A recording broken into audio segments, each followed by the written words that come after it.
Yo, my people, welcome back. Lateness is greatness. You already know what time it is. It's time for another live stream. I'm trying to perk up. I'm in a decent mood. I've got some special guests with me as well. Lawrence, introduce yourself, my man. How are you doing today so far? How you doing, bro? I'm all right, I guess, but it is tough. It is harsh these days. Being a Chelsea fan, I'm telling you, 4 wins in 6. It's like not 4 wins, 4 losses in 6.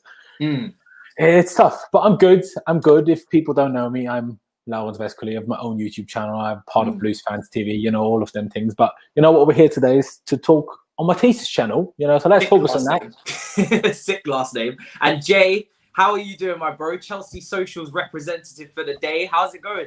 Yeah, good. I don't have a YouTube channel like everyone else at the moment seems to have, but I'm actually all right, man. I'm happy that we're chatting about football instead of scrolling through the timeline because it's not the place to be at the moment, man. Yeah, I had to bring you on, man, because I always feel like on the streams that you're on or the videos that you're on, you make very good points. And right now is a crucial point for this fan base. So we need those points. People, live chat, how you doing? I can see all you in there. YB1, as per usual, my guy never misses. Polar Bear, you people are regulars. You don't miss. Do you know what I mean? Much love to you again in the chat. Thomas, welcome as well. People, get your questions in. Like I said, you know what we're going to be discussing. You can tell by the title. Of course, Frank Lampard is the theme of the day and of the week and of the month at this point. Callum Hudson-Odoi is another person I want to talk about at length because I feel like his career has just been very packed in terms of Chelsea. So he's in the thumbnail. And really, I do just want to reflect a lot because it's very easy to just look at the Man City game. But if we're being honest, boys, who out of the three of us did anybody here expect us to win that match going into it? Anyone? No. Probably not. Do you know what I mean? So the game was very much the reason why we wanted to win, of course, we want to win every game, but I feel like we put ourselves under a lot of pressure due to the form we're in. So it's very important to look back at that form and go through it. I was watching actually all of Chelsea's goals scored this season. Timo Werner got a brace against Southampton at home, if you guys remember it. And both the goals came from him running in behind. One was a nice little turn, but behind the defender, ran in behind, drifted in from the left-hand side and scored. The second goal, looped it over the goalkeeper and headed it in, again running in behind from an interception from Kante.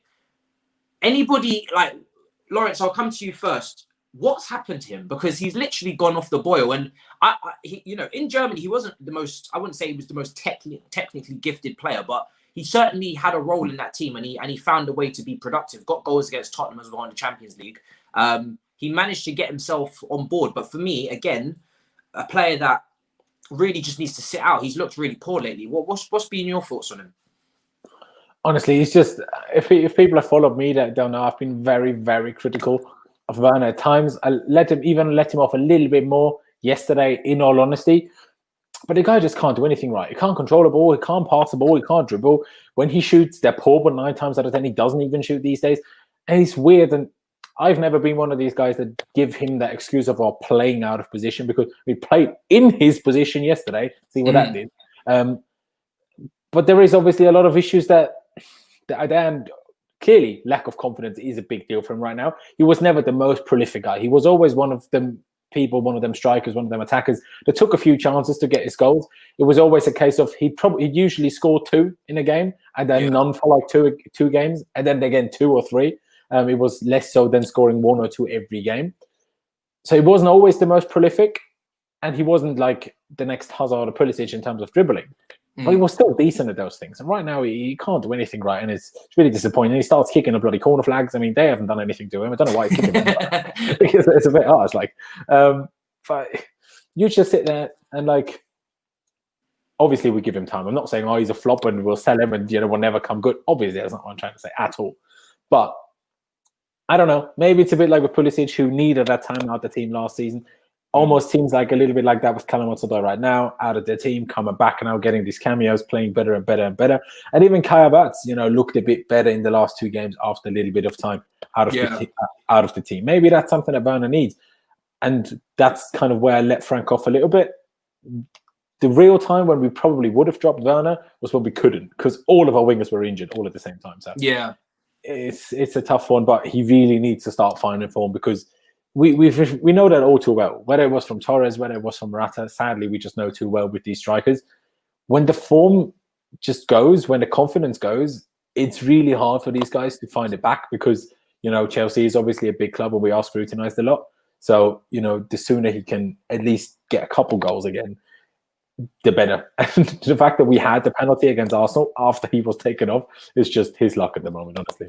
The reason why I bring him up is really not because I want to focus on the players too much in this, but I feel like Werner and Havertz in particular were the two big money signings, the two German signings from the window. And I feel like that's what Lampard is also being judged on. So not just results, but also his ability to get the best out of his new signings and show that he knows what he's doing in terms of the transfer window. A lot of people have been saying Roman Abramovich is almost forcing his hand to play Werner in games because, he wants to see, he wants to see the best of his money spent. Jay, I want to come to you on Havertz. What's your take on Havertz, just so I can get a balance on the two players? I mean, I wasn't overly keen when we signed him in the first place because I felt that people were claiming he was better than he was, and I don't really like the bracket term of generational talent, especially for someone that gets 12 goals and 6 assists in a league where he's the star player in that team. Yeah. Those to me don't shout generational talent even at age 20 because there are other players that are 20 and younger that put up statistics that are much better. However, his gameplay for Leverkusen was really impressive. But at the moment, I think I was going to touch on it with Werner as well. It doesn't seem like any specific player or few players is having a system constructed around them, and that's the main issue. Like with Werner, when you play under a Nagelsmann system and then you leave it, you always see a dip in statistical form. It happened. The prime example is Demirbay that went from Hoffenheim to Leverkusen. He was outstanding at Hoffenheim. Went to Leverkusen. Wasn't poor by any stretch, but his numbers are skewed by set pieces, and he took a massive dip in form because the system just isn't as good. Yeah. And I think with Lampard, if you're not going to accommodate those players into a system where everything's sort of built around them, then actually you're not going to get the best output out of either one of them. Yeah, and I think that's an excellent point because people forget this. Werner and Havertz are coming from two systems that were built around them. They were the key players. They were the main man, the talisman, the players that, the others look to for inspiration and obviously output as well. And I think this Chelsea team is so balanced in terms of output that they're not really relied on for that. And the ball's not going to be circulated to them. It's not going to be focused to them. And maybe less touches for them is actually taking a toll on their concentration. They're not adapting as quickly as we'd hope in that regard as well.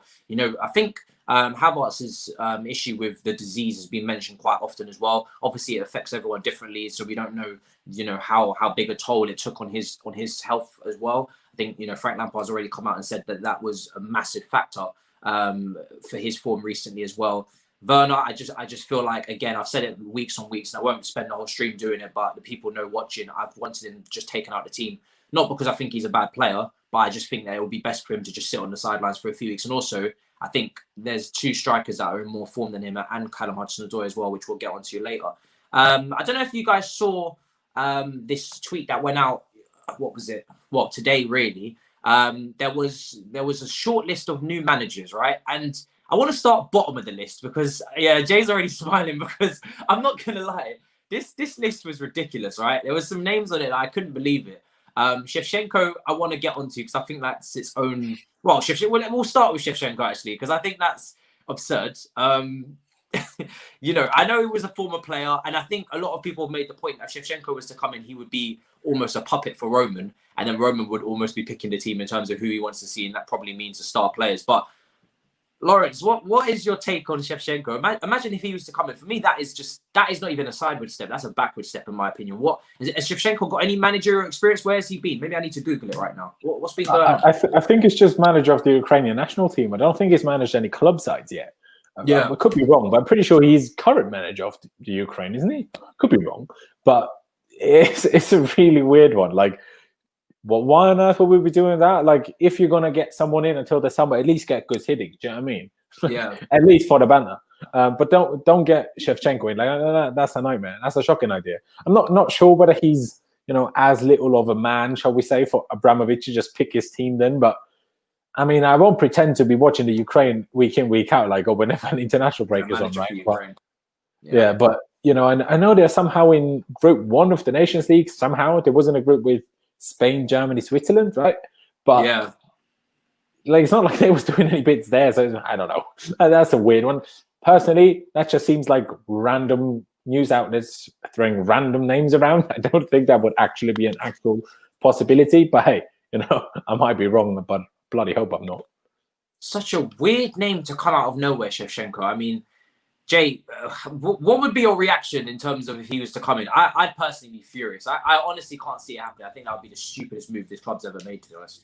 I think it'd be so bad it'd be funny, because it would make no sense in any way, shape or form. I mean, he wasn't exactly an outstanding player for Chelsea, so I can't imagine he's really that amazing of a manager. And I think if you're going to get a manager in, if Lampard were to go, if we're going to play that hypothetical, then you get someone in that is, to use the cliche phrase, a steady pair of hands that can either guide you through to the end of the season, or someone that's just going to calm things down and reinstate sort of an easygoing environment for the fans and the players to sort of get back on board. I don't think Shevchencko does either of those things, if I'm honest. Yeah, I've got a super chat from Felix. This is quite a long one, bro, but he did say to go to Instagram DM, so I'm going to read it out. I see it as one or two ways. Roman either sacks him right now, and to be honest, as much as I don't want to, as much as I didn't want to see it, if you are going to sack him, it does make sense to sack him now. But they don't have a contingency plan. Quite clearly, they're looking around. I think Pochettino, I've said this from last year, I think Pochettino would have been a shoo-in as someone that I would have really backed and really wanted as well. Can't really think of anybody else that I wanted, because I haven't really been looking around, because I've been looking for internal solutions with Frank, and to some extent I still am. But either sack him right now, which gives the replacement an easy FA Cup game and a Fulham game to implement his tactics and formation, formulate the plan for the rest of the season, which with the ability to make a signing in January. Marina said Lampard can have one, or you give him the end of the season while accepting that he might not get top four. For me, that in itself is not acceptable, to not reach top four this season. So I wouldn't like that idea, which means he's gone at the end of the season. There is no point in waiting a month to sack him, because if he doesn't turn it around, it's lost anyway. It would be far too difficult to get another manager in to come in and turn it around at that point. At this point, it would make more sense to the end of the season to get a correct replacement. A lot of good points there made. Obviously, I don't feel like the club are ready. Otherwise, potentially we might have seen something already from them.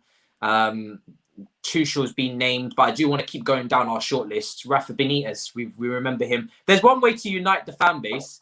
It is to get Rafa Benitez back. Everybody clearly dislikes him, so there would be no real debate there in terms of that. What would you make of that, Jay, if Rafa Benitez was to come in? Because you're guaranteed defensive football at that point, aren't you, really? I mean, my dad calls him Rafa beneath us, and I think that says it all, really. I don't think he's the right man to bring in to unify the club and the fans at the moment. So I think people that are linking his name are just looking for angry clicks on social media, to be honest. I think that's all it is. Yeah, I personally can't see that one happening either. Laurenz, any hope for that one? Because again, he's been here before. Maybe he's our new Gusselink, where we decide that he's the guy that's going to steady the ship every couple of years, and then we'll toss him to the side again. There's no fans as well, by the way. So that is true. But the problem is we're not in the Europa League, so he can't win us anything. So because he only wins things in Europe, it doesn't win other things. So nah, like that. In my opinion, Benitez would arguably be even worse than Shevchencko, just because go do one. Do you know what I mean? I'm not having that. I'm absolutely not having that. Benitez again. That's on the same for me. I don't know if it's on the same level as Shevchencko, because at least Benitez has got experience, but I wouldn't want him either. And another person I wouldn't want on this list is Allegri. Now, some people are saying that we're looking at Allegri too harshly. He's not as defensive as we thought. For me, I just don't see him meshing with our players and what we're trying to build. So we seem to be going down a route of trying to develop youth and bring youth into the side whilst buying young as well, playing attacking football. There's so many things that for me, Allegri, when we're talking about all those things, he doesn't tick any of those boxes. I don't see him particularly providing youth with a chance. I don't see Hudson-Odoi's minutes particularly going up with him. I don't see us playing an attractive style of football. Although maybe if you give him the players that can play good football, he will. But I haven't seen it. Boys, what do you feel? Again, are we getting warmer in terms of what you'd want as a replacement, or we're not? Jay. No, not really. I think I spoke about this on Never a Foul podcast yesterday. Actually, I think we have to think things like a club cultural level, and we're a club that likes change in managers, but not really a change in system. And we sort of have always been used to a defensive counter-attacking way of playing football, particularly in sort of the last 10 years or so. I don't think Allegri would be the guy because he stands out in the best teams in a league where that team he's managing is by far the best. Yeah. And that's not to discredit him necessarily, because someone has to do that job. It's just, I don't think it would work going forward. I think if we were going, for me personally, I said this on the podcast last night, that if I were to choose managers for Chelsea, the names I'd be looking at would be, Jesse March, Nagelsmann, Marco Rose, Ralph Rangnick, if he would even consider the job. I'm not sure he would. Managers that are progressive, that work with young talent. Tuchel as well. I really like Tuchel. I know some people aren't keen, but I think he would absolutely love players like Callum Hudson-Odoi. And I could see those guys being slightly more progressive. It's just, I think if the fan base was really honest, and I know this is quite a sweeping generalisation, I think people would rather results than beautiful football, or football that we deem to be aesthetically pleasing. So it depends what you want really, but those guys, sort of new wave, younger managers that prioritise youth and do things intelligently, a more statistical based approach, I think would be the way I'd go for it anyway. Do you think Jesse March, though, might be a little bit too early for him? Because I know he's doing very well at the moment, but do you not feel like he doesn't have the experience to come into a job this big? And is it maybe a leap too high? Should he not maybe go to a Leipzig or go to, a Mönchengladbach or whatever, and then go up to Chelsea afterwards? Do you not think it's... Because, I go back to the point with Lampard where I feel like he made a big jump too early before he was appointed, and it's almost a leaping... The leaping quality is almost too big for him to handle, and this could be a similar situation with Jesse, I think, firstly, with Jesse, he's Champions League experience. Yeah. I think, secondly, he works as part of the Red Bull group that is arguably the most effective football establishment at the moment, unfortunately. I think he has a track record of improving almost every player that plays for him, and he has an extremely identifiable system, all things which, besides the youth thing, maybe Lampard doesn't have to the same extent. So you have to decide, do you take the risk on this young manager, give him time, but we see what it's like, fans struggle to give time, or does he make another step perhaps and go to a team that's sort of maybe Europa League level or entry Champions League level, and then perform really well, and then maybe not get him, because there are clubs that unfortunately Chelsea can't compete with, in terms of if they offered him the job, he's not gonna choose Chelsea over, say, Bayern Munich, for example. Yeah. So it depends whether the club's willing to run that risk. I'm not sure they would be, but I think I would for someone like Jesse March. But I think I'm also more willing to give managers time than perhaps the general consensus at the moment. The average Chelsea fan, potentially, yeah. Laurence, who would be your shortlist? I mean, I don't like talking about replacements, but from the moment the club are already looking at replacements themselves, then there's no point hiding away from the fact that we are going to be looking around. And I think that's the right decision, to be at least looking around, because we need to be prepared if this form doesn't turn around. Who would you have on your shortlist for, maybe your top 3 managers to come in? It's a tricky one, really, because people talk about certain managers as if they're like the holy grail, and if they're going to change everything and, be the solution to all of our issues, or whatever you want to call it, whether that's Nagelsmann, whether that's Tuchel, whether that's, Jesse March I actually haven't heard before, although I'm not sure what Champions League experience of 2 group stage rounds, but fair enough. It's really difficult for me to say, I want these, I want that. Tuchel has his advantages of he's gotten used to dealing with big egos now. I don't think he did that bad a job at PSG as people claim he did. Nagelsmann plays a great system, also got battered 5-0 by Man United. Imagine he does that at Chelsea. Good luck with that. But plays a great style of football, plays a somewhat successful style of football. Again, hasn't won anything. Of course, that's Bayern Munich, making everything a lot more difficult. But it's still a fact. And, remember when we signed Frank Lampard, and the people that were against it were like, but he hasn't won anything. We need to sign someone that's experienced and has won something. So it's like, yes, Nagelsmann has done these things, but that's like saying, Havertz, and then now criticizing Havertz now. Havertz has done these great things in the Bundesliga. Obviously, manager and player isn't quite the same thing. I get that. But they're all risks, in my opinion. There's no manager out there. I'm like, we'll get him in, and that 9 times out of 10 going to work out. There is Allegri. I don't want Allegri because I don't want another Conte, and that's all he is. A slightly better Conte. Don't want to be playing 3-5-2 again. Don't want to be playing 3-4-3 again. Just now, I've said, for us, it'd probably be great because he plays right centre back even when he's playing right back. So Allegri is probably one that I think would probably work for a season. You know, if you want instant success, go for Allegri. But I hope that's not what we want because I don't want to see us playing football like that again. But honestly, I say, and that's a big part why I'm not sat here saying Lampard out. Not even saying Lampard in either, but that's why I'm not saying Lampard out because I don't think any of these other options are a guarantee for anything to be so much better. Because there is always a chance we're sat here in a year's time, in 18 months' time, and we're in a similar situation again. I mean, look at what happened with Sarri. I mean, Sarri had the footballing style. I mean, you can say you prefer Nagelsmann to Sarri, but if you're talking about identity, you're not going to get much bigger than bloody Sarri. And look at what happened with that. Yeah. Okay, young players, certainly not Sarri's thing, fair enough. But, you know, I mean, we always like, oh, why is he not playing Hudson-Odoi more? Frank's not doing it, and no one's criticising it. So, it would be nice to revert to something like that in terms of a system. But like Jay said, someone that does promote young players, someone that maybe is a little bit more connected with the club. And to be connected to the club doesn't mean you have to be a legend of the club or have to have played for the club, but just want to understand the club's history a bit more, maybe want to connect with the fans a bit more. Can I ask you two guys a quick question? Do you think it's really difficult for a new manager to come in if you're not a legend of the club and properly start to personify with it while there's no fans? Yeah, exactly. That is a very good point. Difficult.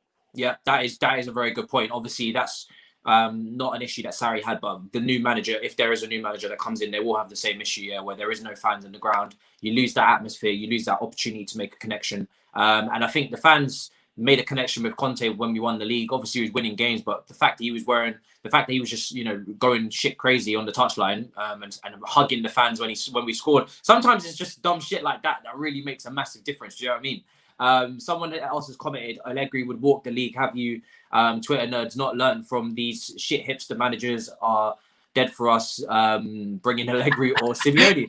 That's very violent, MG, 2834. I think you'll find some shit hipster managers are doing pretty well in the Prem. Do you know what I mean? I think, you know, maybe Southampton have a shit hipster manager. I don't know. Maybe Liverpool, at some point, you would have called Klopp a hipster. Also doing very well in the Premier League and Champions League. So I wouldn't be so quick to shit on hipsters. I think the main reason why people don't want Allegri and Simeone is because we have a very young team.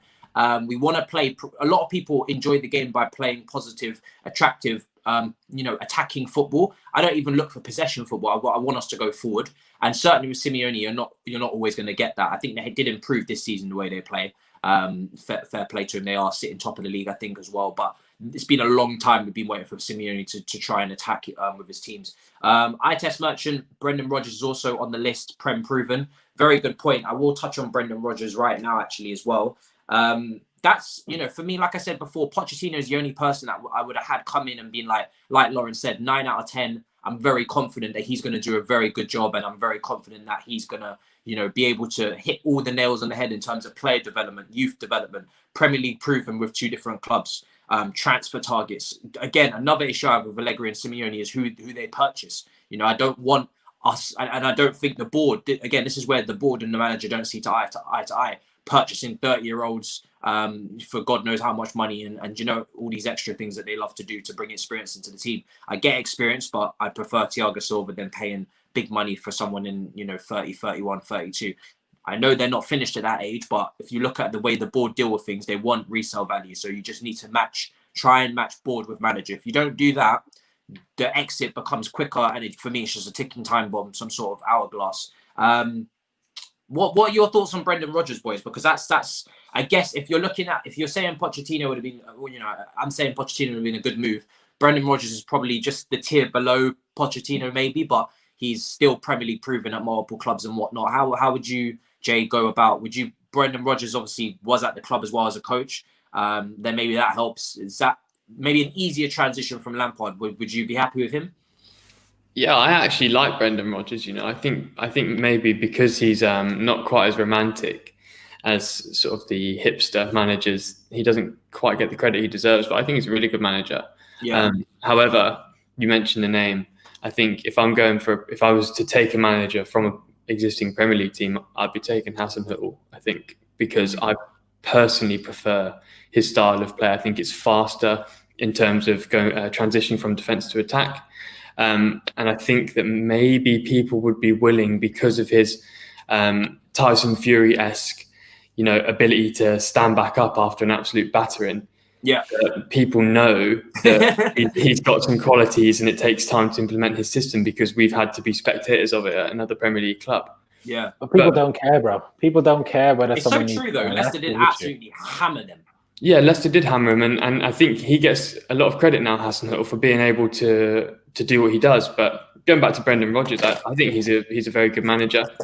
I think he is good with young talent. I think he plays a system that's strong, perhaps not the most aesthetically pleasing football sometimes, but I think he gets the results more often than not. And I wouldn't be too against it, I guess. Yeah. What about you, Laurence? Because I think, we've seen Rodgers at a top club before in Liverpool, fall short of the hurdle. Probably personnel defensively didn't have it, but his team did look extremely open defensively. They didn't quite close up the title with the draw against Crystal Palace. I think we all remember that game, the 3-3. Obviously losing at home to Jose Mourinho as well showed that potentially he's a person that can take you almost there, but not quite there. Leicester fell outside the top 4 last year. I know they had no given right to be in there in the first place, but they did kind of bottle it in the end when they were going for top 4. They were quite clear and managed to drop off quite quickly out of it, and then Man United and Chelsea managed to get themselves in. How would you feel about going after him? Is he someone that you would look at? That's the issue that I almost have. Like, Brendan Rodgers is a really good manager. The things you mentioned, whether it's Leicester last season or whether it's Liverpool, are certainly things that I'm like, if we want to be the Chelsea that we claim to be, and why we should even be considering Frank Lampard right now, as in sacking him, because we're 3 points off 4th. It's not like we're 15th or 18th and like 1 point of the relegation zone. That's not our situation right now. We're having a poor spell. I don't think we need to be much worse right now to be considering a manager that whenever he's about to achieve something, he bottles it, other than with Celtic. And this doesn't mean Brendan Rodgers is a bad manager by any means. And Hasenhüttl is a really good manager. He's Austrian. Obviously, I'm going to be a fan. But do I think can you imagine us trying to do that? And the first few months until that works, the guy will be sacked in 3 months because our fans will go absolutely batshit crazy. I don't think Chelsea, as a fan base, as a football club, is ready for a manager like Ralf Hasenhüttl. I just can't possibly imagine that ever going well. Long term, it would, but we would never give him enough time. I also think long term, Mauricio Sarri would have been incredible for us. I might be alone with that opinion, or not alone, but many people would disagree, shall we say. But we didn't give him the time either. Okay, Juventus came in and he was like, yeah, they only boo me here anyway. He would have loved a bit of, no fans in the stadium and that, but, like I said, that's like I said already, this is why I sit here struggling. I'm like, I don't even know who I'd like instead. And Pochettino is great, but almost similar to Rodgers, he also fell short of the hurdle. Yeah, of course, he will now not fall short of the hurdle in France, and who knows, might win the Champions League, but he will definitely win the league. And then you could say, yeah, he's won all these league titles, and that's the only thing Tuchel's won. I think he won 1 German Cup with Dortmund, maybe.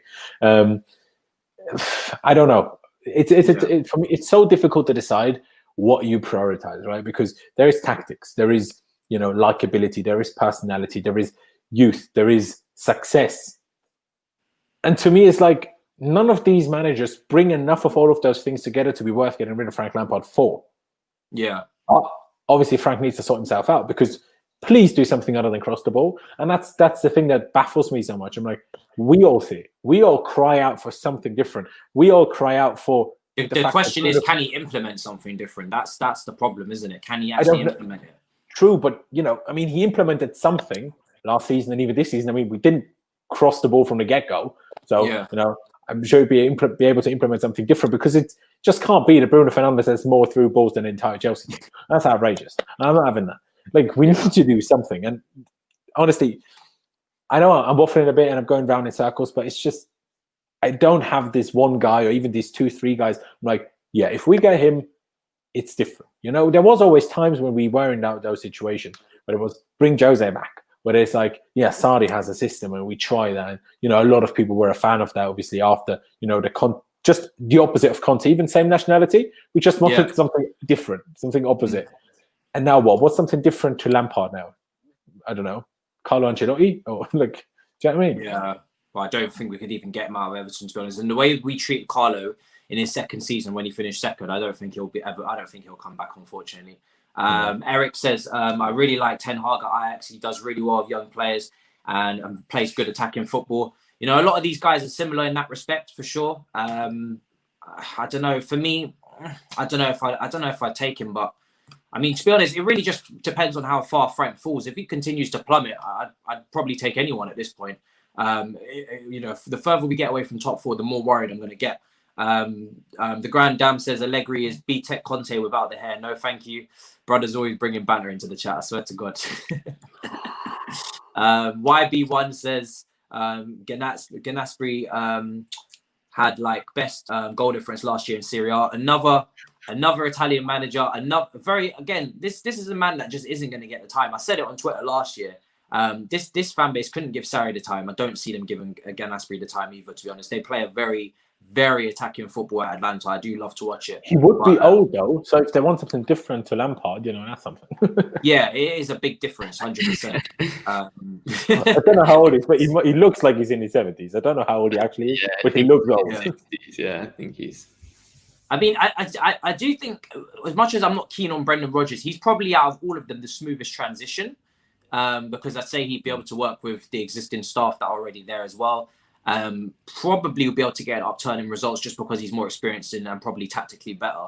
But long term, I wouldn't really be too keen on Brendan, in my opinion. But again, it really just depends on how far Chelsea fall. If they continue to lose, I think what's funny is I think Roman will make the decision before a lot of fans will. In terms of a lot of fans won't make up their mind, but Roman will make it up for them and sack him if the results continue to go. I think personally, I said this to Alex last night on the byline. If we were to drop points to Fulham, I personally think he's gone. I don't think they'll tolerate dropping points to Fulham. I think already they're making contingency plans and potentially they've already made their mind up. I think Fulham will be the nail in the coffin, to be honest, because I don't think, you know, Morecambe is not going to make a difference no matter what happens there. To be honest, if we lose to Morecambe, maybe that would probably be it as well. Is that game still going ahead? Because they have like 13 COVID cases, I think. I'm not sure. I haven't heard anything. Anyway, so I mean, if Morecambe's B team beat Chelsea, I think that is that's an issue. Do Morecambe even have a B team? Is the question. I don't know, man. I think with managers, it's like maybe the best thing that Chelsea would need is a manager that's actually bigger than the club. But whether they're actually available is a different thing, because you know, you look at Pep at City, he's far bigger than City. Pep is. I mean, yeah, but I think Chelsea's size in comparison to Man City's size is a different ballgame, isn't it? Yeah, of course. That's what I was saying. How do you find that? I mean, I don't even know if they exist. Maybe Pep would be one that's bigger. You know, Jose's one. Well, I think that might be it. So even then, it's quite tough. But that's maybe of something working where fans realise, hold on a minute, we've got someone here that's a bit different, that's a bit special. But I don't know if anyone like that exists at the moment that would consider it as well. I still wouldn't even, to be honest, even with those two, I still wouldn't feel like they're bigger than the club. I feel like Pep would probably maybe the biggest name since Jose Mourinho that we've had, maybe since Carlo Ancelotti. But I still wouldn't, I don't know. I think Chelsea fans in general, I don't think they'd ever see it like that. I think we'd always be ready to sack someone regardless of what's going on. I've seen a lot of people on Twitter saying they're actually quite excited the potential of having a new manager because it's something different, which is very ill and toxic in itself. But I mean, that's just how we are as fans. But that's what we're used to. I can't complain at Chelsea fans wanting or expecting a manager to be sacked when really that's all we're used to. It's like, you know, if you teach your child English, they're going to speak English. You know what I mean? Don't expect them to speak another language that's foreign to what we're used to at this club. That is what we expect. That's what we allow. That's another thing though, because let me just throw that in, because we didn't sack Sarri and Conte in the middle of the season either, when we really could have, after some shocking results. But it was the 6-0 against City though, however much we lost to Bournemouth 4-0 on the Sarri, and the 4-1 to Watford, and the 3-0 to Bournemouth on the Conte. We had poor runs in like January, February, March time in both of those campaigns, shall we say. We didn't sack him. So what I'm not sure about is, has just stereotype type just changed, and have just Chelsea, like the board, have they changed, and we don't even do that anymore. They're sacking manager mid-season unless we're 1 point off the relegation zone, like under Mourinho. But the fans haven't got it out of their heads. So obviously the reports say this and that, but I mean, we don't actually know whether we're going to do that or not. Like, not making top 4, yeah, of course they won't accept it, obviously, but will they just bring Tuchel in or whatever? Because realistically, the right now solution is probably Tuchel is the likeliest. I mean, he's without a job and he's the biggest name that is without a job. So surely that's most likely, right? Do they just go and then expect him to get top 4? And what if he doesn't? Do we then sack him as well? Because like, do you know, like, I think if Tuchel didn't get, I think if any manager comes in, let me look at the table before I say that. If he comes in now, I think Tuchel has to get top 4 as well. Like, just imagine now, not in February, March time. If it was right now, the team's good enough to like do that. And but then you can make the case that it's not his team. But I'm not gonna lie, this should be most people's team because this is quite a good team. Can't really see. Do you know what I mean? There's not really exactly. We are we're 3 points off top 4 with a game less played than Tottenham. A game more played than Tottenham. So yeah, to be fair, a lot of teams around us have games in hand over us as well. So we will be further off top 4 once everyone has played games. Yeah, we're now. I mean, look, if you want to go through the table here, we're 4 points from 15th. Sorry, from 14th. But we're also 3 points from 4th. So the table is very tight. 29 points to 20. Yeah, 29 points to 22 points is basically 4th all the way down to Crystal Palace in 14th. So anybody who gets a couple of wins or a couple more defeats can suddenly be technically, I mean, no one's going to be in a relegation battle because 14th down to Fulham is 11 points. So no big club's going to be in a relegation battle, but you can drop into the mid-bottom half of the table with a couple more defeats, or you can rise into the top 4. That's how close it is. And again, from 4th up to Liverpool is only 4 points as well. So it's not tight. It's 8 points separating. When you say it like that, it's wild, right? But it would you take Bielsa? Bielsa? No, I wouldn't take Bielsa because I just think it's too much. It's too much of a difference. No, you got to look at the environment. You can't just have random cooling boxes on the sideline. Like, and I don't want us to be a team that's based on just relentlessly running. Like, I do want us to, and I also don't think we have the team that suits that. I think that's impossible if you're in Europe. You can't do that if you're in Europe. Once you get someone like Bielsa and you're looking at players like Kai Havertz, do not fit that team off the bat. Even Ziyech for me would be like, it would be a lot for him to start doing that intense. I know he's good off the ball, but he presses smartly. He doesn't press relentlessly like Mount. And Mount is a smart presser, but I think Mount would suit Bielsa. Probably one of the few players that would. I don't think we have the team for it. I think we definitely have to go with the team and try and look at the team that we have and then fit the manager with it. And I think, like I said, that's why Pochettino for me was the only real answer because, I've seen him turn Harry Kane into a superstar. I think he could do very similar with the likes of the young strikers that we have as well. Werner, Tammy, I think he could improve them a lot. He turned Dele Alli into a monster. I think he could do very similar with Kai Havertz, making him, run beyond and get goals from inside the box as well as an attacking midfielder. I think he would just do very well with all of our young players while still being smart in the window. And I know he hasn't won anything, but Sarri didn't win anything before he got here as well, and he won something. You know what I mean? I think managers not winning anything is not an issue with me if I can see the potential to win something. And I think when Pochettino takes Tottenham to a Champions League final, and the only real mistake he makes for me is starting Harry Kane and not going with the counter-attacking front three that he got there with against the Ajax with Lucas Moura. When he only makes that mistake there, then I can see he's going to win trophies. And look, he's gone to PSG now. He's going to win trophies. There's no question about it. But Lampard, in the sense, he's making a lot more mistakes. So he's also a lot more inexperienced. So you'd expect. Yeah. And one thing that really, really aggs me is the comparisons with Klopp.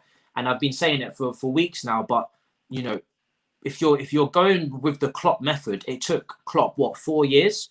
With the experience that he had already from Mainz, from Dortmund, winning leagues, getting the team promoted. So if anything, you have to double the time that it took Klopp for Lampard. So you're talking 8 years, because Lampard doesn't have anywhere near the CV Klopp had when he came to Liverpool. So that argument in itself, I don't know if you guys disagree, but for me, that argument is just washed in itself. That if anything, just weakens our stance on the issue. Someone said here, yesterday's performance just showed that we need a defensive midfielder. I want to get onto Declan Rice because if anyone's going to be affected by Frank Lampard leaving, potentially, it's going to be him. So, you know, we speak about Declan Rice a lot, transfer-wise, going into the January transfer window, and you know, is he going to be coming? And I think it's all fair to say that we need to get rid of players first. I think there's way too many players in this squad. Maybe that's why reports of unrest have come out recently, because we've just got so much, you know, depth in the team that are not playing games. Of course, Marcus Alonso is not going to be happy. Of course, potentially, you know, Tomori's not going to be happy. Kepa, but Declan Rice, do you guys think he's a club target or more of a Frank Lampard target? So if Frank Lampard's to leave, do you think that just kills off the Declan Rice rumours, or do you think they carry on? I'll go with you first, Laurence. I think that even though there are now the rumours of, you know, possibly sacking Frank Lampard, I don't think there is a big difference in Lampard target and club target. Because, for example, Petr Cech being in that role, you know, they work so closely together. And, you know, whether it's the likes of Mendy, that Cech is like, should probably sign in, mate. And Frank's like, yeah, go on then. And the similar things where they flew out together to Germany or on the phone, whatever it was, to sign Werner, and, you know, whether it was getting Ziyech on board or whether it was with Havertz. I don't think that the whole idea of them being separate targets really exists like that. So I think it's for both. Would a different manager change that? Maybe so. Obviously, we don't know. Is Rice the solution to everything? I don't know. I don't think as much as so many people claim he would do this, he would do that. How do you know? He plays for a team that plays such different football to us. It's impossible to tell how good it will be for us. We know his talent, right? That's one thing. But you don't know how well it would work for us in a certain role. Because he doesn't play that role for West Ham, and he never has, because he's played in different kinds of teams. And even when he's played for England plays so different to Chelsea. They even play Conte. That's what England do. So I don't know. Would he be good? I think so. Would I take him? Yes, it's not my money. Ideally, I would sign him for a lot less than West Ham are probably going to ask. But I agree with the comment that you were referring to earlier, that we do need a DM. Not necessarily because I think Kante is past it or this and that. Yeah. But Kante just needs to learn to be like positionally a bit more aware and stop slipping. You know? Yeah, I think Lewis brought it up a lot and he was crucified for it. Carefree Lewis G. Me and him had these discussions earlier on in the season that we were very concerned about Kante in that role when he's when he's pressed, and that when there's, you know, a lot of attention on closing down that space in the middle. Will he be able to progress the ball? And of course, there was a lot of turnovers last game. I think, you know, Tottenham Leeds, we outran them. It was a very quick end-to-end game, but we got through that, which was on my test for him. Tottenham, you know, we came up against a low block in the second half. He had a lot of time on the ball. But yeah, it does worry me a little bit that we can't progress the ball. And by the way, we can't seem to find, you know, Cesc Fabregas type passes from that position, which is not Kante's fault. You know, Kante makes interceptions, he makes tackles. That's his role. But he doesn't at the moment. He doesn't at the moment, but that is what his name is based on. But it does worry me at the moment that we can't make a deep. You know, someone like Timo Werner would thrive off a Fabregas, right? Because he makes those subtle runs and it takes vision to find it. And you know, this is where Declan Rice will be, for me, more rounded than Kante. And I've said this before and got so much heat for it. Not that he's better than Kante, but more rounded in the fact that his passing range with either foot is more. He's just more technically sound from a passing point of view. He'll be able to spot runs. He'll be able to make passes through lines and whatnot. Whereas Kante, that's not his game. His game is to get the ball, win it back, and then lay it off easy. But that does mean that Kai Havertz has to drop deeper alongside him, which I haven't liked in past months. And it means if anything, it should be Mount that does that. Yeah, it should be Mount. It should be Mount. I agree, but that hasn't been happening so often. Yeah. I've seen Mount's average position quite high. But yeah, you know, a DM that's just a bit more well-rounded potentially, that can make those passes from deep, to find a Werner off the ball runs, to find a Pulisic, to find Tammy if he's making the run as well. And how many times in that season where Fabregas would pick up the ball from Matic, laid it off nice and simple, and this is potentially where Kante, Declan Rice pivot again. I don't like the pivot options that we have, but a Declan Rice Kante pivot is probably, definitely for me, is better than all of our pivot options available right now, because I don't see any pivot options that I like. But again, Matic passing it to Fabregas and then that ball over the top to Costa, it was just so routine, or the ball over the top to Hazard. And it does take a special player to be able to pass like that. I don't think Declan Rice is suddenly going to have Fabregas type passing, but I think he'll certainly try those passes more than any of our deep line players will. Really, only Gilmour I see that can do that. And again, this is why I want Gilmour to get more game time. To interrupt. Sorry to interrupt again. I think Mount can play those passes. I always thought Mount can be pushed into being a much more defensive player than he is right now. Yeah. And I think the main reason why he plays out why he plays so far forward is because Werner's played on the left wing all the time and comes inside. Hence why he needs to push up ahead of Chilwell to be that left winger, because Werner is always inside. Which is, unless Giroud plays, then it's different, because then Werner has no space in the middle. Which is, in my opinion, why the left side has been so open half the time, why Chilwell has stopped looking as good, because there's so much space on that left side for Chilwell and Mount to cover, because Werner's just not there when he plays on the wing. That it just becomes a bit of an issue. And now Mount's gotten so used to it. And he's almost the only guy that does any runs that do anything else across the ball. So it's like, we would want him to be a bit deeper, because we know other players can probably be more effective. But while they're not doing it, I'm almost happy whenever Mount does something there, because he's the only one that does. Yeah, I'd like Billy Gilmour to get more game time as well. I think on the passing perspective, I think he's the one that can break the lines as well. He's someone that can try the daring passes. And I just think when we have him on the pitch, we do seem to have more control in possession. Jorginho obviously does bring that as well, but I think Gilmour, again, when we're talking about a player that's better, well-rounded for the league, he's got the mobility, he's got the tenacity to make the tackles, and Jorginho is very good at making the tackles high up the pitch and pressing individuals, and if he gets it, then fantastic. But in transition, over a space of maybe, 25 yards when you're running alongside someone, that's when it becomes a problem. Ken Berry makes a really good point here. How are players with little to no chemistry going to pick up a style of play just in time to make top four? This year probably was the worst time to sack mid-season. I couldn't agree more. I know we've got a lot of time now between the Morecambe and the Fulham game, and that's why a lot of people are calling for Frank to be sacked right now. But it's very clear the club don't have a target or nailed on target in their heads right now to do so. So it doesn't make sense to rush also. But also, I think, the turnover time in terms of training sessions and games, when we go back into the thick of things, when Champions League football comes back in February, I've seen the fixture list, Dubois put it up on Twitter. There's a list of fixtures where we've got hell coming up. Atletico Madrid, Leicester, Man United, all back to back. And it's a really daunting fixture list to come into. Wolves is in there as well. I would hate for a new manager to have to face that. I don't know, that would be extremely difficult for them. Plus, no real training sessions in between, and you got to focus on recovery as well. It's going to be a difficult season for everyone. No pre-season. Later on in the season, no pre-season is going to start taking more and more of a toll. It's very difficult for a new manager and a new manager that plays the progressive football that that we've been suggesting. Your Jessies, your Nilsmans, so on. For them to put their tactics into implement their styles into place in such a freak season would almost be unheard of. Do you know what I mean? It's extremely difficult to do so. Pep got a pre-season. You know what I mean? These managers that came in, Klopp, they all got their pre-seasons. I don't think they came in mid-season, any of them, that I can remember. And even if they did, they weren't expected to. Klopp did. Okay, well, they weren't expected to get top at the end of that season, so Yeah, they weren't expected to get top four the season that they came in if they were off the pace. And I feel like Chelsea fans would still expect top four because we're not far off of it. But at the same time, want a system implemented with no time to really do so. And we have to make it clear, these players are not playing anything clear at the moment. So they do need guidance, and it's going to take a while for them to get used to it. So that it's not just going to be a click of the fingers. It's not like we're playing a set system and it's not working out like how it was under Sarri in the February time where he had a lot of people coming for his head. YB1 says Gnabry similar to Poch, turned Papu, Gomez, Zapata, and Elisink into absolute units. Probably butchered the names. Before they weren't that great. Gnabry, and if Frank goes.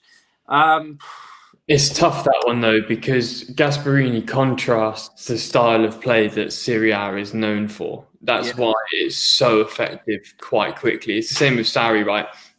It's that Serie A is a league that, with the utmost respect, is a slightly slower league in terms of the pace. And then when you inject a team that plays at a Bielsa level, which is what Atalanta do, when you do that and it happened effectively very quickly, that takes a league by storm. You saw what happened when Leicester won the Premier in 2015, was it? When essentially it was those players reaching some sort of peak that no one anticipated, playing a style that was a bit, ever so slightly different. And it looked on the face of it as though 4-4-2 Leicester, they're going to get relegated. Actually, it didn't work out that way. And it's the same with Gasperini, he's blown teams away in Serie A, but Laurenz he's even beaten Liverpool at Anfield. To be fair, who's that? Yeah. But he's also been caught on the 5-0 back wins from City as well, and that's what happens when you. Very similar to Bielsa in the respect that the defense is wide open. Like this is the issue when you see people suggesting Gasperini or whoever else. It's like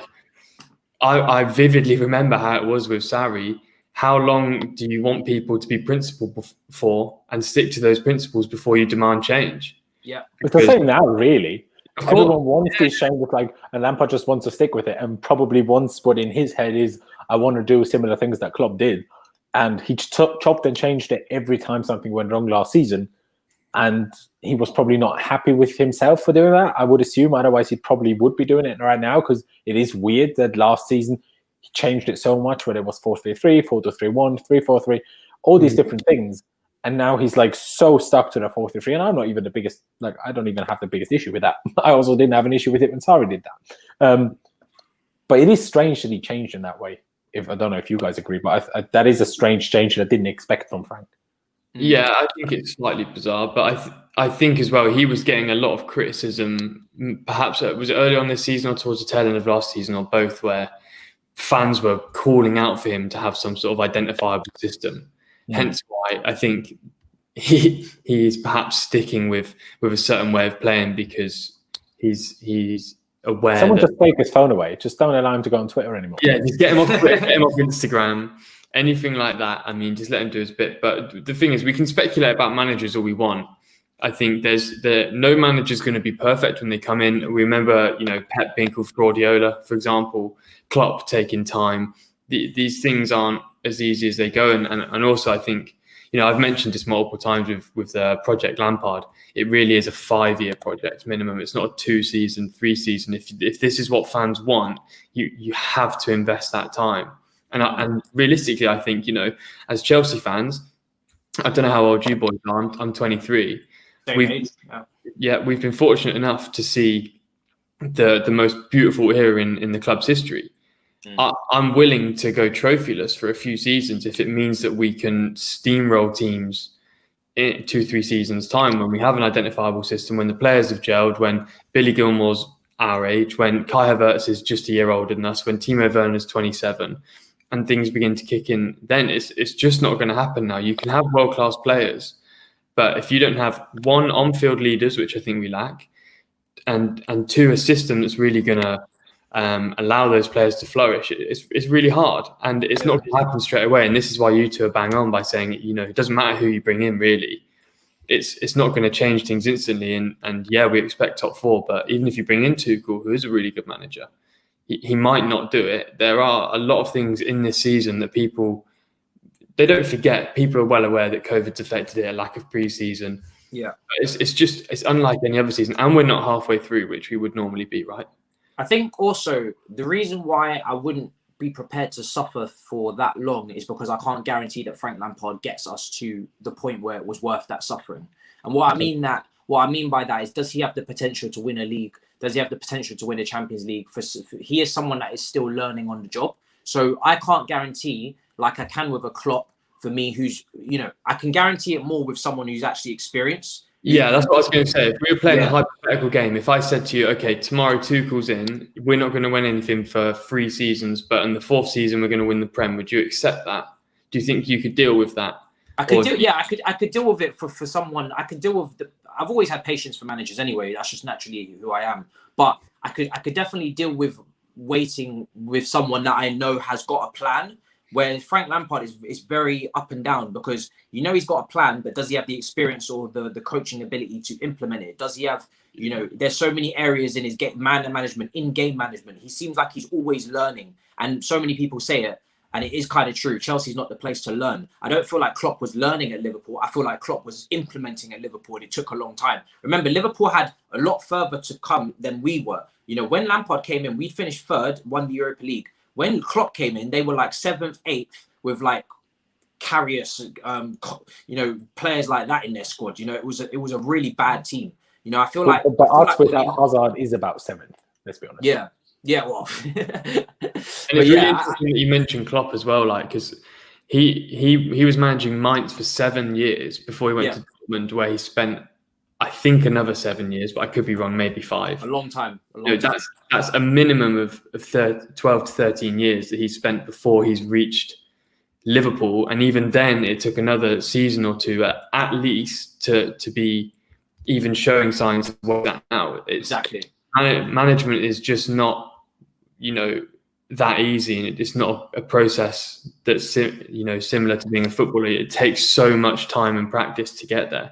Yeah. Even with Pep, who was so outstanding so quickly, he still had at least a bit of knowledge, and he was at a place where there is the identity of the club is bigger than the manager that comes in a sense. If you're a manager at Barcelona, you are expected to play a certain way. Yeah. Whereas at Chelsea, it's not. You bring your own system in and we judge how that goes depending on the results and silverware you bring in. 100%. And Pep had a certain Leo Messi as well, which always helps. And Xavi. Probably the greatest side of all time, which certainly helps. Don't you think...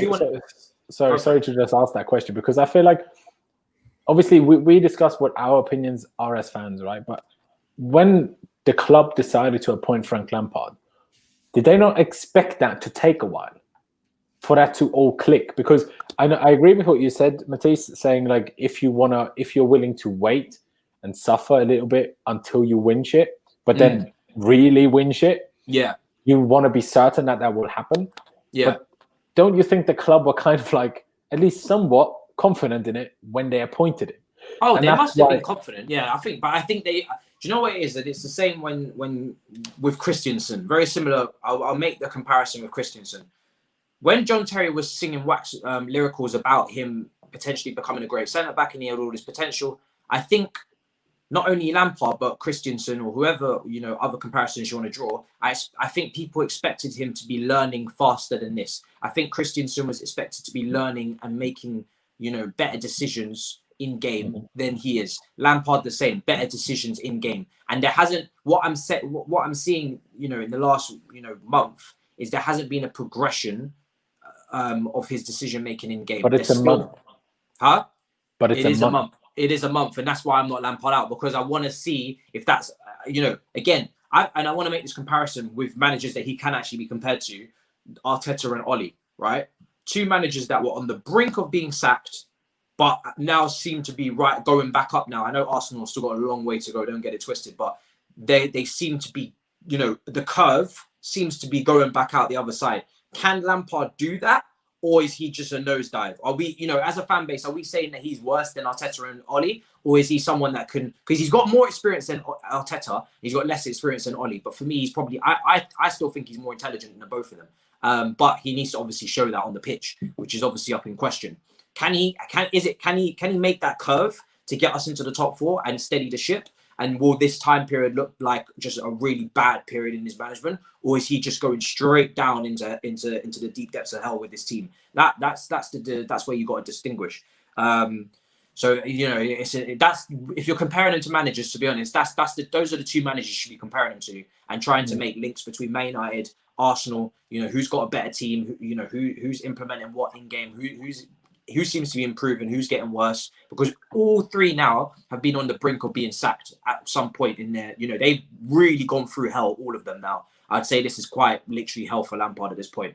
Polar Bear says, Sorry, no, go on. Polar Bear says Avram Grant is on his way with slip-proof boots.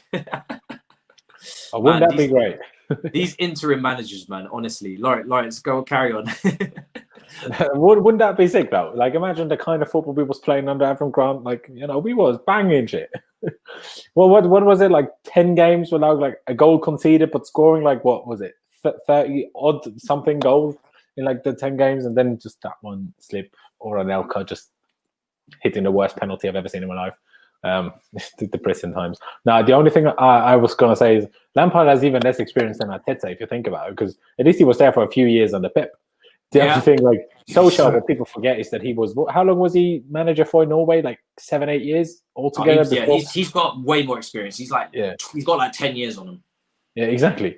And you can say that both as a negative for Lampard and as a positive for Lampard in a way, because you said learning quickly, true, but what's defined as quickly in managerial terms when you could think about all these great managers, how much time they've had? You know what I mean? Even Mourinho, once he started being a first-team manager, he was real good real quick. But I mean, he was translator and assistant manager and all sorts under some of the greatest managers of all time at Barcelona and all sorts. That's the whole. I think the whole issue that the Chelsea fans have right now. We don't know what we will get from Frank Lampard long term, and because we're not doing well right now, we're scared that we won't get the good that's worth suffering for. Yeah, but I don't know how the club or anyone will make that decision right now to know whether he will make it good or not. I don't know how anyone will decide that. When you're critical of him or you're a fan of him, how do you decide? It's so difficult. And it was almost why I was almost against bringing Lampard in of exactly this situation. I was like, I didn't want to be Lampard out ever. I didn't want to have these discussions. I didn't want any legacies to be ruined. I didn't want, the situation to get sour. I didn't want players to be underperforming. I didn't want rumors of Lampard losing a dressing room. That's why. That's why there is a big hesitation for a lot of clubs until we did it almost. I guess Solskjaer first, but it's a different level of legend Lampard is for us. To bring these legends in. Juve did it now with Pirlo, and do you think they're going to sack him at the end of the season if they don't win the league? I don't know. It's a good point, man. It's a good point. I think, I said it. I've said it on a few streams recently as well. I do think it was too early for him, and we're potentially seeing the fruits of that now. Felix, Arsenal and Man United standards are in the mud. That is a very good point. I'm not going to lie. Maybe it isn't the wisest thing to compare with them because then our own standards drop off, and that's not what we're trying to do either. And I wouldn't say those two, despite the fact that they are improving, I wouldn't say they're what we should be aiming for. The aim was always to get to Liverpool Man City standard.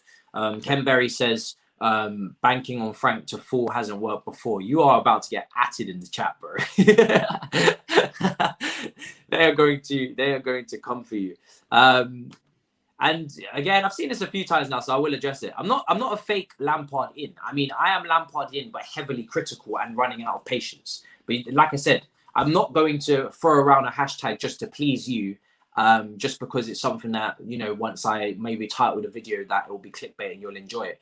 The fact of the matter is the only manager that I would want Lampard to come out of this job right now for is Pochettino. I've said that numerous times. And we've gone through all the shortlist of managers that we're being linked with.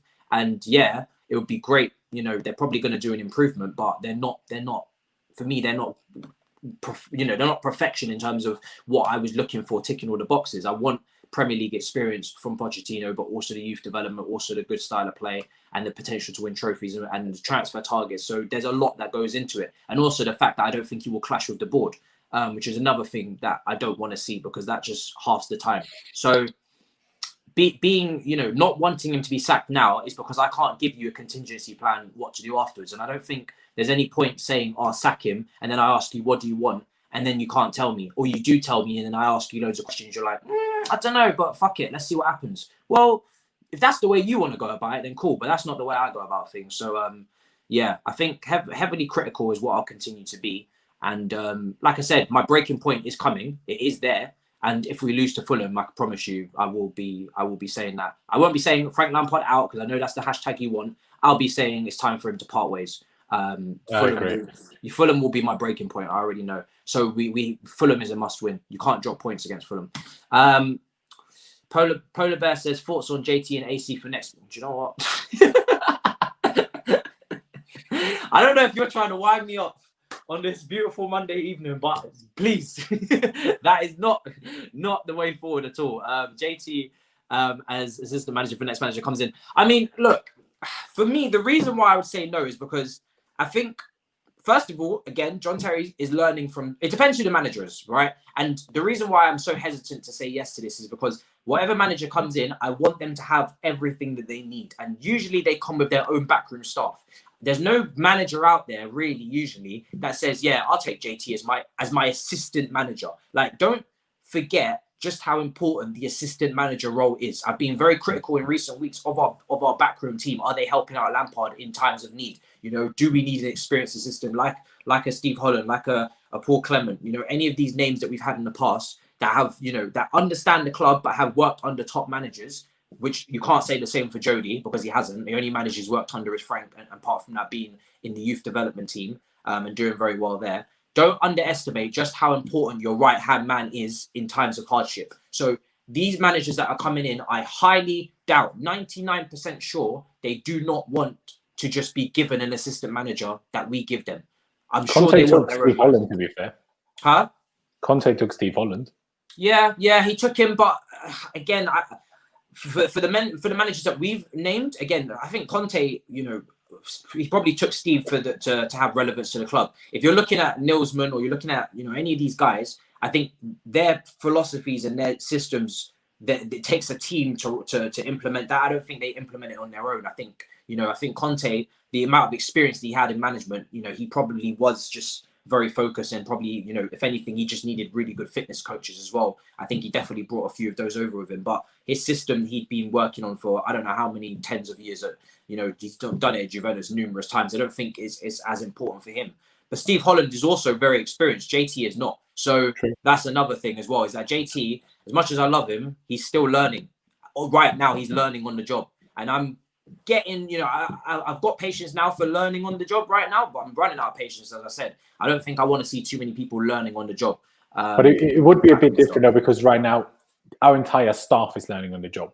Then it would at least only be one of the assistant managers. My worry with JT being assistant is that I think he would almost take over at Chelsea, like subconsciously.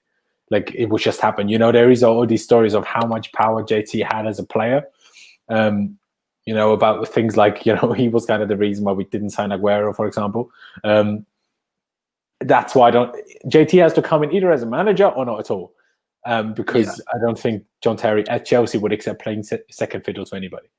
Yeah, other than Mourinho, but that's not happening again. So yeah. So I think Mourinho and JT would be an interesting dynamic there as well. That would be quite interesting. We're gonna go for 10 more minutes, lads. So keep your questions coming in. Harry said it might just be a tough patch like Oli and Arteta were going through. Yeah, I've said the same. They might get back onto form if we beat Fulham, and the confidence will go up. Like I said, our record this season against top teams has been absolutely horrendous. Let's not lie about it. But we did go on a run. Listen, by no means is that good enough for long term to go on a run against smaller teams and not be able to do anything against the big teams. That won't be good enough going into next season. But it only takes another one of those runs. And as I said, like I said, by the league table, it only takes 2 or 3 wins to put together, which we're capable of doing. And suddenly we're in a position where it's, you know, we still have our criticisms, we still have our issues from this patch that we've gone through, but the position we have in terms of hitting our objectives is now acceptable. So it doesn't take long for a lot of these issues that we're talking about right now to be at least fixed for the short term. And like I said, there's no point being Lampard out if you don't have a contingency plan. If you just put yourself in the shoes of the board, if you were going to sack him right now, what would you be doing next? And it's not just as easy to say, oh, I'd bring in this, I'd bring in that, because these things take time to implement. And this is, as someone said, I think very correctly, worst season to try and implement something. So you'd actually have to sack him today because you'd have a week to Morecambe and a week to Fulham. That's probably the biggest gap in terms of another Premier League fixture you're going to get until the end of the season. That's the biggest time you're going to get to implement something until the end of the season. So unless you're sacking him, we're out of Europe, I guess. Yeah, unless you're sacking him now, and then don't be silly enough to also remember that a lot of the managers on this shortlist are at other clubs. Maybe they want to finish the season at their clubs because they're doing quite well. So unless you're Lampard out and then Tuchel in 100%, apart from that scenario, there's not really too much. There's a lot of grey area around the rest of them because you still have to actually get the person in. And a lot of people don't want to take, you might say, oh, we're Chelsea, we can attract anyone. Not every manager's dumb, all right? They don't all want to take charge of a toxic situation mid-season when they know, okay, cool. Now I have no pre-season and I have players that are in bad form, and I want to. A lot of managers say I'm only taking charge at start of the season. With my transfer targets coming in, with my pre-season, with my training camp, with all my staff coming in immediately. That's how a lot of managers work these days, because they understand that's what they need to be successful. Not a lot of managers want to come in January and pick up a team off their backside. So again, let's be realistic here before we start throwing out stuff. Let's see here. We've got comment from Ali here. I'm not going to butcher your first name. Do you guys think Lampard can turn it around? To be honest, every passing fixture, my confidence is going down in terms of that, because he's making a lot of errors that I'm not impressed with. In-game management is very unimpressive. And another point I want to bring up to you guys in terms of this turn it around thing, I want to get your opinion on how confident you are on a percentage out of 100. But he does look very down on the touchline when we're losing. He doesn't seem like he's going to be able to change the game. He doesn't seem like he's going to be able to make the impact. You know how we speak about managers being able to change the game off the bench because they make a tactical switch or they give an instruction, or, you know what I mean? Like a Klopp or someone where they really make their voice heard. Whenever I see Lampard on the bench now, when we're losing the game, he just starts. Moment of silence. Like, what is that? Do you know what I mean? Like, where's the proactiveness to change the game? So out of a percentage out of 100, start of you, Laurentz, how confident are you that he can turn this around? 65? Fuck. Jesus Christ. Is Jay, what about you? Good or bad? I don't even know. I was going to say 50, just so I can sit like straight on the fence. But I don't know, man. I do think the players do need to take some level of responsibility as well. I think we have spoken for the last hour and 10 minutes predominantly on Lampard and not really on the besides maybe Kante not being quite as good as he was at the start of the season. Some of the players really haven't been the level that maybe we expect them. Mendy's not been on the best of form recently, and I think that is worth highlighting. I think he was, because of what happened with Kepa. Anyone that came in was going to be an improvement. Obviously, what happens is exactly the same thing. We won 17 games in a row or whatever it was, or were unbeaten 17 games in a row. We all jumped on it. Everyone was really excited. Everyone was really positive. We're going to win the league. We're scoring over 2.5 goals a game. We're doing this, doing that. When actually we should be beating teams. We should be beating teams that are below us. It's an attitude that we should have as Chelsea Football Club. You should be winning games against lesser opponents. We should have a keeper that knows how to save a shot on target. Those things are the bare minimum, in my opinion. If we as a fan base, we individually on this call right now might think differently, but as a fan base, if we're going to have the opinion and we're going to hold Chelsea as this club where no manager's bigger, where the fans know what we want and we want this, we want that, then we have to understand that players need to take responsibility as well for putting in poor performances, and some of the players have just not been good enough. Werner, Kai, both been poor. Jorginho is, in my opinion, perennially poor. Christensen, not good enough. Mendy, below average. Azpilicueta, aging. What have they not been good enough at specifically?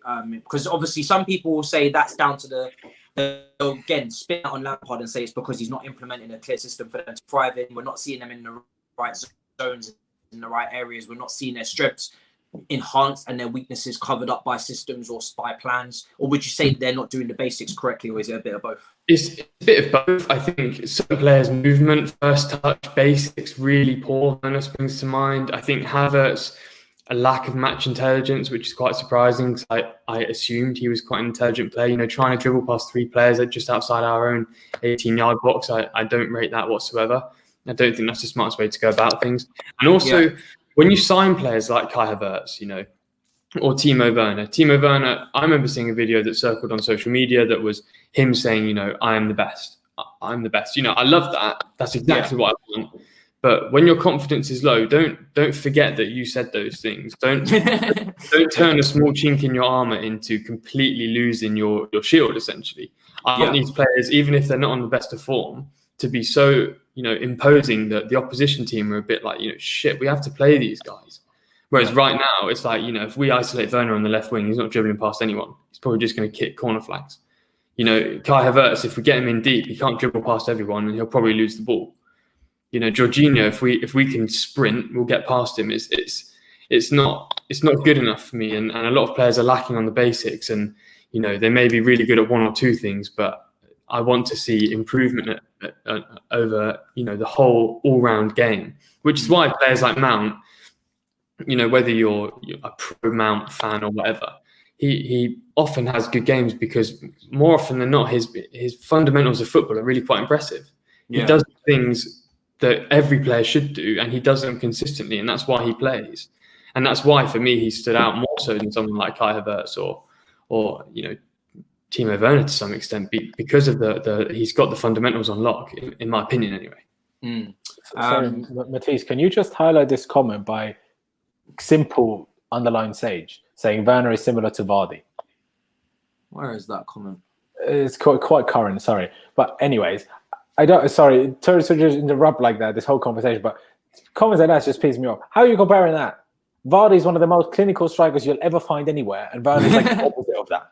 I reckon he's doing it because it's like Vardy is, in the nice possible ways, he's not a dribbler. He is a guy that is pacey, similar build perhaps, probably same height, similar hair, and scored goals. But it's a pretty cool. One guy takes stands and the other one doesn't. I think Werner's ceiling is in the Premier League can be of where Vardy's at if we was to utilise Werner the similar way that they utilise Vardy. So in saying that, I think, to be honest, I think if Leicester were looking for a replacement for Vardy, I think if they'd got Werner, I think they would have probably got better out of Werner than we're getting him out of him now. Yeah, but Vardy doesn't actually touch the ball, really. The only thing that Werner's missing is the shithousery that Vardy has in the real, Premier League. I love that. Someone says he's got like someone said he's got a council estate type mentality, and that to be honest, do you know what I mean? That from someone that was living in those type of areas from the early days, it makes sense. Do you know what I mean? He really does have a shithousery vibe against him. Let's be real. He's got that to him. Another comment was saying that the unbeaten run was a little bit false because we had a lot of draws in there. That is true.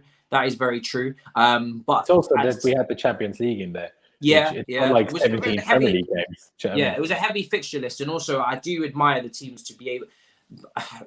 Half of it is the West Brom game, 3-3, where, we were awful in the first half. But then I do admire the fact that we was able to claw it back and have the mentality to get back into the game, which we're lacking now. But at the same time, there was a lot of draws in there. The final thing I want to talk about for the last 5 minutes, really quickly, obviously, we haven't been talking about players, but one player that has to be brought up without fail is Callum Hudson-Odoi. Got a goal against Man City, has been very impactful end product-wise whenever he really given the chance recently. I'm not going to lie, one of my main gripes with Lampard right now, not only the in-game stuff, but also his treatment of Hudson-Odoi in the fact that it is so blatantly obvious that it is not a meritocracy, this starting lineup anymore.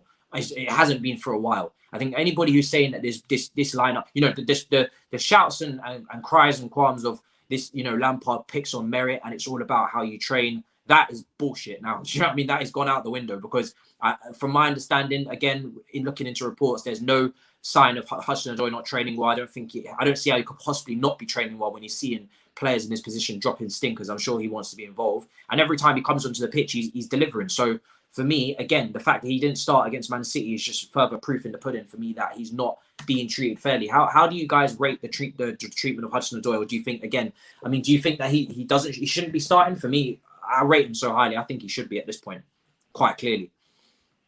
How would you feel about that? Or do you want me to go first? Yeah, go for it. Yeah, jump in, anyone. I've been really quite critical of Hudson-Odoi. I remember, Matisse, you and I spoke with Alex and Dami, I think in April, when we had that podcast, and I was saying, I really worry about Hudson-Odoi to some extent because I've not been fully convinced. Sometimes when I watch him play, sometimes I feel like he lacks the desire that other players have. But, that's only a personal opinion. But I'm happy you've brought him up because I said that I think we should have sold him in summer when Bayern offered 70 million because I think it's unlikely that we get 70 million for him again. But that didn't happen. And you know what? I'm happy it didn't happen. I said it because I wanted to see Callum reach the potential that he has. And I didn't think that was going to happen at the club. Now he absolutely deserves to play. Him and Pulisic are far better than Werner and arguably Ziyech at the moment. Yeah, Ziyech's just coming back to fitness, and he has to play. He deserves to play. He's done everything warranted, and to deserve a start.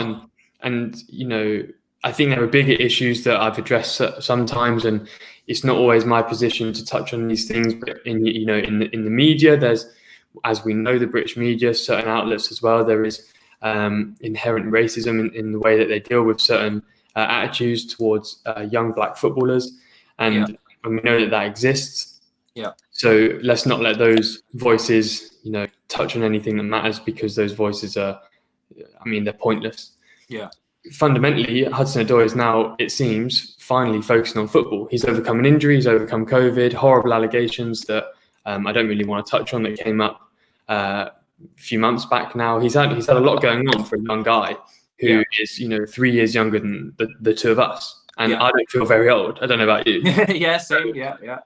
He's got an awful lot going on, bucket loads of potential, loads of natural ability. I think when he starts adding goals to his game, I think that'll be when you see his stock accelerate. But right now he has to play for me, because he's actually showing like he wants to play for the club and he wants to turn things around. And I think to add on to that, I think he's come out the other side of that now. Do you know what I mean? Yeah. We spoke about his injury, all of the controversy that he was involved in. I feel like this is a player that's coming out the other side of that. I'm seeing the acceleration in his game. I'm seeing the defensive plays to win the ball back and really use his body to win the ball back now. I'm seeing the finishing, the calm, composed finishing against Rennes, where you're running in on goal. That's sometimes the most difficult ones. The instinctive runs where you just take it on as it comes. Those are sometimes easier because you don't have time to think. When you're running down on goal against Rennes, one-on-one with the goalkeeper, we've seen a lot of Chelsea strikers, forget wingers, struggle with that. And the fact that he was able to slot that across, again, someone that you want in the box on the back post. How many times have we seen that ball come across the box and it flashes past everyone and there's someone on the back post who's almost there but not quite there? Hudson-Odoi, people will say it's a tap-in. He was there against Man City. Yeah, positional ability is outstanding at the moment. And, certain players develop less quickly than others. Because of the way we've been treated with Mbappe and Haaland in the last few years, we expect young players to explode really early. Yeah, and, you even look at Rashford, for example. Rashford's just reached 50 goals.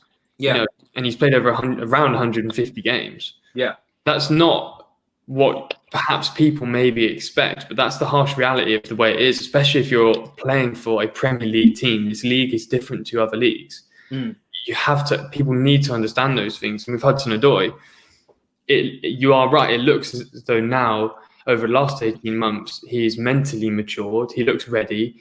He looks far superior when he plays against people of his own age. And my concern was, can he do it against, first team physically developed, players that are in their mid-20s to late 20s. And now it's really looking like he can. And I think he deserves to start until someone proves otherwise. Yeah. And that's what it is for me. Frank let City obliterate our midfield and defence without making any adjustments. But be honest, if his name wasn't... This has got nothing to do with his name being Frank Lampard, to be honest. I keep telling you, and I think the boys will agree with me on this. We're very able and we're very, very easily able to distinguish, and we'll wrap up at about 8 because we're about to find out how long the UK are in shit for, thanks to Boris. But you don't, regardless of what manager it is, I've only been in a public space talking about Chelsea since we've had Sarri. I was never Sarri out either. And I watched him make a substitution with Zappacosta coming on against Man United when we needed a goal. So I've had my moments of getting pissed. Everybody knows that moment, don't they? The Man City game, do you know what I mean? The Bournemouth game. I've had my moments of being very, very pissed, but I've never gone to the point of wanting them out because I do have maybe more patience and tolerance than the average person. And also, like I said, I don't have a contingency plan. So even though I completely agree with you, obliterated by Manchester City, by the way, not surprised to be honest, because not only are we in shit form, but Man City are just a better team than us. Pep's just a better manager. But again, I don't just call for sack and then start twiddling my thumbs onto who to replace. That's just not what I do. I'd rather have the plan in my head. So I can tell you my plan because you're going to ask, right? It's easy to be in the chat and say I want him sacked, but then if I put you up on this screen and say what do you want, and I start questioning every single part of that plan and start trying to find loopholes, will you be able to defend yourself? If I tell you I want him out, then someone in the chat will say who do you want? I can't start stuttering. That's not going to work. Ken Berry, final question: bench Pulisic or Ziyech for Hudson-Odoi? We'll probably all disagree on this, but I would probably say Ziyech right now. I I don't think he's been at his brilliant best even just before the injury. I know Pulisic is still getting there, but I have seen signs of him. I think right now it's just end product that's not there, but I've been impressed with his dribbling. I do see signs of him getting back, and also he hasn't been in. He's been fit for a lot longer, whereas Ziyech is just coming back. So I think both of the players, Ziyech and Pulisic, need to be rotated anyway, and so they're not getting another injury. But I would definitely start Hudson-Odoi, and to be honest, I'd start Pulisic, but I don't mind which one is dropped because I think they need to be rotated as long as Hudson-Odoi is starting. Any final thoughts, Laurence? Also plug as well, bro. Let the people know where to find you. Well, the whole Pulisic, Hudson-Odoi, Ziyech situation, it's a really tricky one because Ziyech, even on decent form, is more crucial to us than almost any other player in creativity with our current issues. And Hudson-Odoi is currently showing end product that Pulisic isn't, even though in the actual build-up play or whatever, Pulisic is doing more than Hudson-Odoi. But Hudson-Odoi is also playing on his slightly weaker right side where he's kind of forced to cross, because the biggest issue for me, or not even issue, the thing I need Hudson-Odoi to improve on drastically is just this weak foot. If Hudson-Odoi has a good left foot, he's one hell of a player. But for the time being, he's so forced of always going on his right. Whichever wing he plays on, he's a little bit limited after a while. Personally, would I start him over either of them? Current form, yes, but I would almost argue Pulisic, because I think it's harsh to say Ziyech isn't in great form. I mean, he's played one game, but let's say the Fulham game.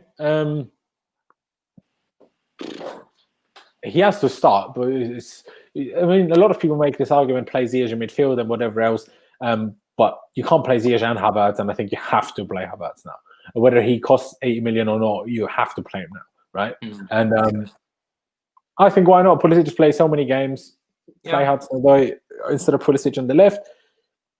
But Hudson-Odoi would probably start against Morecambe and then not against Fulham, let's be honest. I'd be okay with that, because I'd like to see Hudson-Odoi on the left as well. Now that he's started to add a few goals, I think that's something I could see. And like I said, Pulisic end product hasn't been great. I see signs that he's going to get back to his best, but I don't mind taking him out. What about you, Jay?